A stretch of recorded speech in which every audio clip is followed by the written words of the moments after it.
नारळाचा विधी सांगितले. त्या नारळावर त्या ठिकाणी कापूर त्या ठिकाणी ठेवायचा आहे. एक कापूर त्याचे छिलके काढून घ्यायचे, फक्त शेंडी ठेवायची. एक कापूर आपण ठेवला. कापूर ठेवल्यानंतर श्री शिवाय नमस्तुभ्यम म्हणून देवाऱ्याजवळ ओवाळायचा आहे. दुसरा कापूर घ्यायचा. थांबा 2 मिनिटं, हे महत्वाची सूचना चालू नंतर घ्या. ओवाळलं, दुसरा कापूर ठेवला, ओवाळलं. 10 कापूर असेपर्यंत ओवाळायचे. 11वा कापूर ज्या वेळेस असेल घराच्या मागच्या दिशेला जायचे आणि मागच्या दिशेपासून त्या ठिकाणी आपण ज्या पद्धतीने धूप दाखवतो देवाला त्या पद्धतीने ते करत करत आपल्याला दरवाजापर्यंत यायचे. असे 11 कापूर त्या ठिकाणी जाळायचे आणि त्या एकाच नारळावर 7 दिवस विधी करायचे. किती दिवस?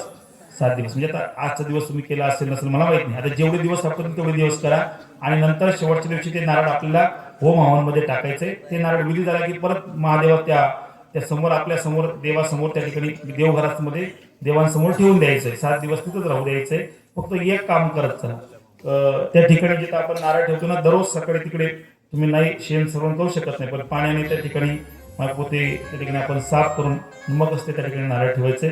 स्वच्छतेवर त्या ठिकाणी आपण त्या ठिकाणी विशेष भर द्यायचा आहे. मग असे काल सांगितल्याप्रमाणे ज्यांना कोणी मृत्यूसाठी नारळ ठेवायचं असेल, कोणी मेलेत आपल्या घरातले, स्त्री गेली असेल तर त्या ठिकाणी लाल रंगाचं पीस, पुरुष गेले असतील तर बागायतदार रुमाल त्याच्यामध्ये त्यांचं नाव टाकून इथं ठेवायचं. बऱ्याच जणांच्या मनात प्रश्न आहे, महाराज ते बांधलेलं असेल मग नाव कसं कळेल? इथं 2 जण व्यवस्थित बसतील, मधले नाव वाचून ज्याचं नारळ असेल त्याला माईक करून त्या ठिकाणी शेवटी दिवशी देण्यात येईल. आपण घाई अजिबात करणार नाही, लक्ष देऊ नये का? महत्वाचं आहे हे आपल्या परत त्या ठिकाणी शिवपुराण परत पुढे होते की नाही मला त्याची त्या ठिकाणी गॅरंटी नसते. 1 वर्ष खूप असतो. आज आपल्याला सगळ्या व्यवस्थित विधी करून घ्यायचा आहे. ते त्या पद्धतीने ज्यांची इच्छा आहे त्यांनी सुद्धा इच्छा आणि मालकाचं नाव लिहून ते नारळ पिवळ्या फडक्यामध्ये ठेवायचंय. इथं आयोजकांना विनंती करेल की त्यांनी सगळी ती व्यवस्था करून घ्यायची की नारळ कसे ठेवायचे काही नाही. शेवटच्या दिवशी सगळ्या आयोजकांच्या ज्येष्ठ श्रेष्ठ मंडळींचा त्या ठिकाणी मत घेऊन त्यांच्याकडे विचारून आणि त्यांच्या अनुभवाने आपण सुंदर इथं या ठिकाणी यज्ञ करू. आता नारळ जर जास्त झाले तर 108 विटांचा त्या ठिकाणी आपण यज्ञ करू आणि कमी असेल तर 54 विटा किंवा कमी असलं 27 विटा असं त्या ठिकाणी यज्ञ आपण करायचा असतो. भूदेव असतील गावातले त्या ठिकाणी ते मंत्रोच्चाराने यज्ञाचं हवन करतील आणि त्या पद्धतीने आपण त्या ठिकाणी जे काही लोक मेलेत त्यांच्यासाठी जे आपण नारळ ठेवलेत त्यांच्या रक्ताच्या नात्यातील मुलगा असेल, पुतण्या असेल, मुलगी असेल तिच्याकडून ते नारळ टाकून घ्यायचं आणि ते त्या ठिकाणी वरून साजूक तुपाची आहुती करायची. असा एकूण विधी त्या ठिकाणी करायचा आहे. हे सगळं करत असताना कोणाला 1 रुपया द्यायची गरज नाही, सगळं स्वतःच करायचं आहे. पण एक लक्षात ठेवा, ही जी कथा आहे ना गड्याओ, ही कथा कोणी एकाची आयोजित नाही. या कथेचा मालक कोणी एक नाहीये. या कथेचा मालक आहे भोले बाबा. इथं आयोजक म्हणून कोणाचं नाव नाही, संयोजक म्हणून कोणाचं नाव नाही. एकच नाव सगळीकडे आहे, समस्त ग्रामस्थ भातखेडा. काय नाव आहे?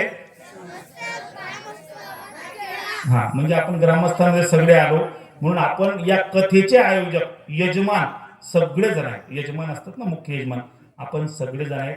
सगळ्यांच्या माध्यमातून सगळ्यांचं भरभरून सहकार्य करा.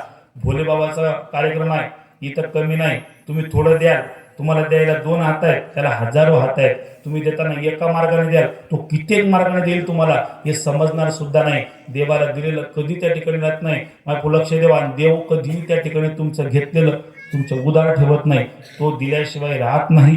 आपण देतोय, आपलं नाव पुकारलं जाईल, त्याचं नाव कोणी पुकारणार नाही, तुम्ही सांगणार सुद्धा नाही देवाने तुम्हाला काय फायदा करून दिला. म्हणून त्या ठिकाणी आपल्या पद्धतीने यथाशक्ती कोणाला त्या ठिकाणी सांगितलं जाणार नाही. पण या कथेसाठी सगळ्यांनी सहकार्य करा. हा कार्यक्रम आपला आहे, आपल्याला आनंद घ्यायचा आहे. त्याचा आनंद आपल्या सगळ्यांच्या माध्यमातून होईल. बहुसंख्येने येत चला. उद्याचा कार्यक्रम अतिशय सुंदर आहे. सुंदर जिलेबीवाल्यांचे नाव आहेत तो माझ्याकडे जोरदार गाड्या वाजवायचे आहे. त्यांना काही नावाची गरज नाहीये, तात्या आहेत ते. भोलेनाथाचं लग्न आहे, भोले बाबाचं लग्न आहे.